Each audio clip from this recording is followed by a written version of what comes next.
ભાજપના પ્રદેશ પ્રમુખ જગદીશ વિશ્વકર્માએ આમ આદમી પાર્ટીના નેતા ગોપાલ ઇટાલિયા સહિતના લોકો છે તેમના નામ લીધા વિના તેમને આડે હાથ લીધા છે અને બહુ રૂપિયા પાર્ટી કહી છે અને કોંગ્રેસને ઉમેદવાર પણ નથી મળતા તેમ કહી તેમણે પ્રહાર કર્યા છે। વૈષ્ણવજન તો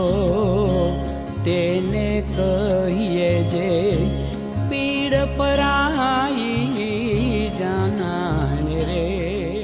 નમસ્કાર, આપ જોઈ રહ્યા છો નવજીવન ન્યૂઝ અને હું છું આપની સાથે તોફિક ગાંચી। ગુજરાતમાં સ્થાનિક સ્વરાજની જે પ્રકારે ચૂંટણી છે અને સુરતમાં આમ આદમી પાર્ટી તેમની પૂરેપૂરી તાકાત લગાવી રહી છે અને ગોપાલ ઇટાલિયા જે પ્રકારે ભારતીય જનતા પાર્ટીના નેતા હોય કે સરકારના મંત્રી હોય તેમને આડે હાથ લઈ રહ્યા છે અને હવે મેદાનમાં આવ્યા છે પ્રદેશ પ્રમુખ જગદીશ વિશ્વકર્મા અને તેમણે આમ આદમી પાર્ટી છે તેને બહુ રૂપિયા પાર્ટી કહી છે, દિલ્હીથી પૈસા આવે છે અને કોંગ્રેસ છે તેને ઉમેદવાર પણ નથી મળતા તેમ કહી તેમણે પ્રહાર પણ કર્યા છે અને આ ધારાસભ્ય ગોપાલ ઇટાલિયાનું નામ લીધા વિના તેમને આડે હાથ પણ લીધા છે। આખા ગુજરાતમાં તમને જાણીને નવાઈ લાગશે, 10,000 કરતા વધારે ભારતીય જનતા પાર્ટીનું કમળનું પ્રતીક લઈ આ ઉમેદવારો ચૂંટણી લડી રહ્યા છે,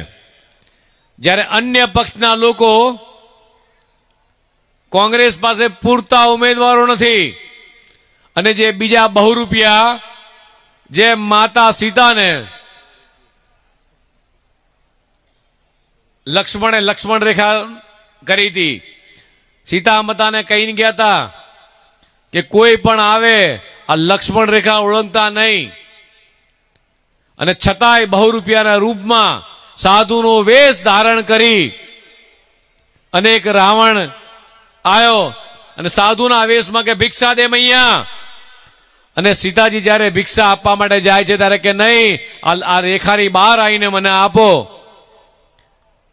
અને રેખાની બહાર જેવો જ પગ મૂક્યો તરત જ રાવણ બહુ સાધુના વેશમાં માતા સીતાને જેમ ઉપાડી ગયો એવા બહુ રૂપિયા અત્યારે ચૂંટણી આવી છે એટલે દિલ્હીથી કેટલાય આવ્યા છે। એટલે મારી માતા અહીંયા નથી ને, ગીરમાં નાખ્યા છે, ગોરધનબી કે અહીંયા નથી, પણ છતાંય ક્યાંક રડ્યા ખડ્યા છે તો આવે તો મારી માતાઓ બહેનો વડીલોને એવી મારી ચોક્કસ વિનંતી છે કે આ લક્ષ્મણ રેખા છે ભગવાન લક્ષ્મણે દોરી હતી એ ક્યાંય કોઈ ઓળગે નહીં, અને ઓળંગે છો દિલ્હીની પ્રજાને પૂછી આવજો જેની એક વખત કે દિલ્હીમાં શું હાલત છે।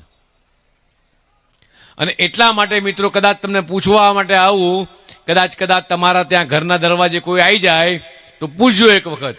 કે આટલા વર્ષ સુધી તમારી સરકાર રહી કેન્દ્રમાં, તમે અમને આપ્યું શું? માત્ર ભ્રષ્ટાચાર, ભય ભૂખ ભ્રષ્ટાચાર, માત્ર જૂઠા વચનો। કોંગ્રેસના વખતની વાત યાદ કરું, મને એક અમારા વડીલ મિત્ર કહેતા કે અમે કોંગ્રેસની સભામાં જતા એટલે કોંગ્રેસના નેતા આયા એટલે કે જયેશભાઈ કે આપ हमें वोट दो, हम जीत कर आएंगे तो यहां ब्रिज बनाएंगे, रोड बनाएंगे। બીજા 5 વર્ષ પૂરા થવા આવે, વડી ચૂંટણી આવે એટલે વડી પાછા એવું કે जो हमने वचन दिया था ब्रिज बनाने का और रोड बनाने का वो हमने मंजूर किया है। બીજા 5 વર્ષ જતા રહે અને ફરી ચૂંટણી આવે એટલે કે जो हमने ब्रिज और रोड मंजूर किया था वो आने वाले दिनों के अंदर उसका टेंडर आएगा। બીજા 5 વર્ષ જતા રહે, વડી ચૂંટણી આવે એટલે કે जो हमने टेंडर का वचन दिया था वो आने वाले चुनाव के बाद तुरंत टेंडर आएगा। આમ કરતા કરતા આખા 60-70 વર્ષ કાઢી નાખ્યા અને આ ભારતીય જનતા પાર્ટીની સરકારે જેટલી જગ્યાએ ખાતમુહૂર્ત કર્યા, તમારા 3 ધારાસભ્યો અહીંયા હાજર છે, જેટલા ખાતમુહૂર્તો અમારા ધારાસભ્ય કર્યા છે એના લોકાર્પણ પણ આજ ધારાસભ્ય મિત્રોના આજ આપણા સંસદ સભ્ય મિત્રો કરી રહ્યા છે। આમ ગુજરાતમાં અત્યારે રાજનીતિ ખૂબ ગરમ થઈ ચૂકી છે। સુરતમાં આમ આદમી પાર્ટી તેમની પૂરેપૂરી તાકાત લગાવે છે અને ભારતીય જનતા પાર્ટી પણ હવે આમ આદમી પાર્ટીને રોકવા માટે તે પણ દમખમ સાથે ચૂંટણી લડી રહી છે અને અનેક જગ્યા પર કોંગ્રેસના જે પ્રકારે ઉમેદવારો નથી ઉભા રહ્યા તે મામલે પણ જગદીશ વિશ્વકર્માએ કોંગ્રેસને આડે હાથ લીધી છે। આ પ્રકારના સમાચાર માટે નવજીવન ન્યૂઝ ચેનલ સાથે જોડાયેલા રહો। નમસ્કાર।